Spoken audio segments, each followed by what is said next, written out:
Hello and welcome to Eastern Roman history.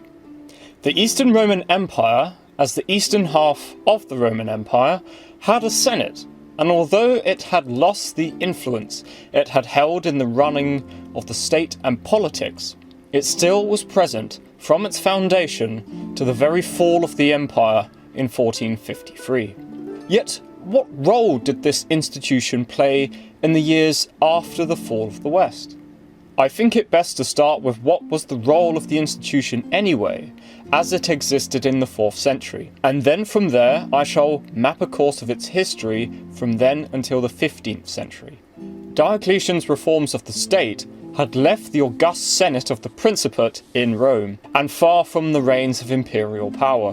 One of the main functions of the Old Senate was to advise the ruler. Originally, it had been the king, then the consuls, and now it was the emperors. However, due to the frequent interference of the Senate in choosing emperors, especially in the 3rd century, for example, they were responsible for the election of Gordian I, Gordian II, Gordian III, Pupienus, Balbinus, Tacitus, and Quintillus. With Diocletian's move of his imperial capital from Rome to Nicomedia, the Senate lost its predominant position within the state. Its main function now was to carry out the other public religious duties that it had done since its inception. After Constantine the Great's foundation of a new capital at Constantinople, a new Senate was established. At first this was more a municipal council than the Senate in Rome. Municipal councils of this sort were common in Roman towns and cities. Anonymus Valentianus, Part 1, Chapter 6, Part 30. There he also established a Senate of the 2nd rank, the members of which had the title of Clari. During the reign of Constantius II, he raised the role and status of the Senate to the position of a proper imperial institution. Senatorial rank was still conferred on those that held magistracies and remained hereditary, so that senatorial families existed throughout the late Roman Empire. Though, during the 4th century, Rome's Senate was of a greater prestige than that of Constantinople. Some offices from the Republic, like Aedile and Tribune of the Plebs, had long since gone. The quaestorship had virtually disappeared by the end of the 4th century. Now, the first magistracy that a senator would undertake upon being raised to the Senate was the praetorship. There were 8 praetors for the East. The sole duty of a praetor was either to host games or pay for public works. Whichever they chose would be expensive, but the economic burden for these games and building projects was shared among the 8 praetors. It was the Senate's job to designate which praetors would do what. Fortunately for the praetor, they were told 10 years in advance. This allowed them plenty of time to build up a reserve large enough to pay for their designated task. The consulship, still a post that was elected every year, with few exceptions, was offered to senators that were of senatorial stock or had finished their praetorship. For a novus homo, or new man, to be admitted into the Senate could decree a man to join the Senate. An emperor could grant someone a senatorial rank, thus adding him automatically to the Senate. Those elevated to the Senate were now obliged to become praetor. The Senate itself was stratified into ranks. There were the illustres, which was the highest rank, spectabiles, and the clarissimi, which was the lowest. These ranks also had substratifications. For instance, a vir illustres, or very illustrious, had a higher rank than the simple illustres. Some senators could be granted adlectio, or exemption, which meant that they did not have to undertake the mandatory public offices, such as praetor. Most of the imperial administrative officers also carried with them senatorial rank, and would eventually allow those officials to join the Senate. Some officers, such as the Magister Officiorum, were granted illustres status while they held the office, but did not belong to the Senate after they retired from the post. Officials that gained these ranks from their posts, rather than magistracies, had adlectio. Thus these adlecti were not obliged to try and serve in the praetorship after finishing their career in imperial service. Constantine allowed senators to apply for all official posts. Previously, Diocletian had reserved these for the equestrian order. This meant that the imperial administration had a new reserve of wild-eyed senators that wanted to serve their empire that could apply for these offices. In addition, even humiliores, or humble men, could rise from a minor administrative post to the top and eventually land themselves in the Senate. Thus the senatorial aristocracy from the 4th to 6th centuries was made up more of people of means, ability, and imperial favour, which was often those that had been granted the title of patrician by the emperor, rather than solely birth, as more people were admitted to the Senate through imperial grants or rising to fill a high administrative post than hereditary succession.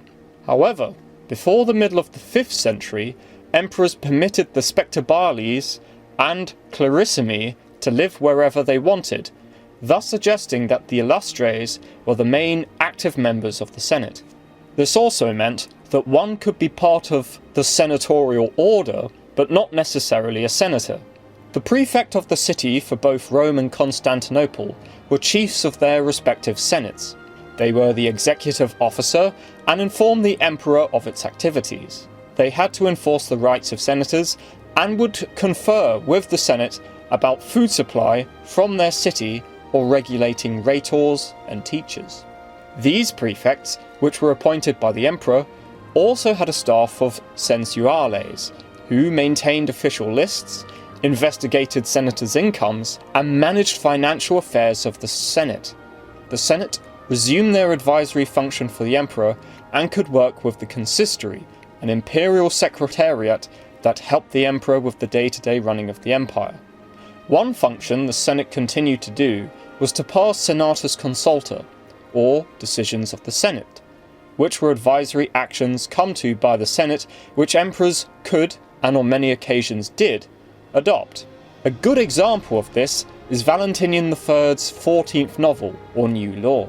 The Senate resumed their advisory function for the emperor and could work with the consistory, an imperial secretariat that helped the emperor with the day-to-day running of the empire. Justinian the Great notes how the Senate and the consistory were involved in the passing of imperial legislation. Codex Justinianus, Book 1, Title 14, Section 8. Theodosius II and Valentinian III to the Senate.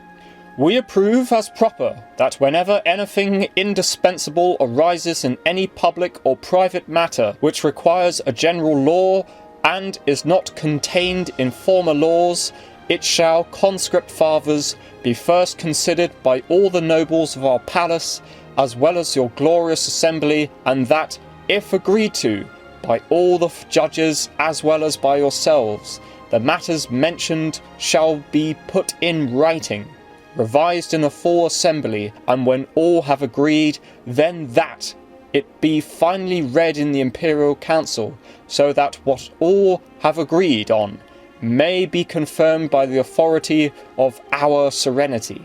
Take notice, therefore, conscript fathers, that hereafter no statute shall be promulgated by our clemency unless the above-mentioned rule shall be followed. For we all know that whatever law is enacted by your advice will redound to the happiness of our reign and to our glory.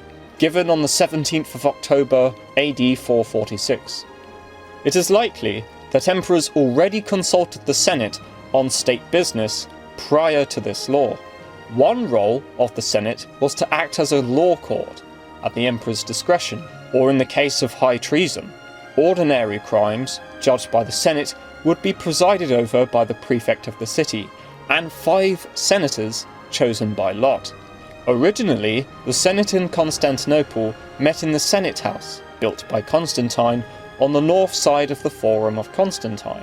However, by the 6th century, the Senate had moved to the Imperial Palace. Since the consistory also worked in the Imperial Palace, This decision was probably made for convenience. The Senate in Rome still met in the Curia Julia, which was rebuilt by Diocletian and can still be seen in the Forum to this day.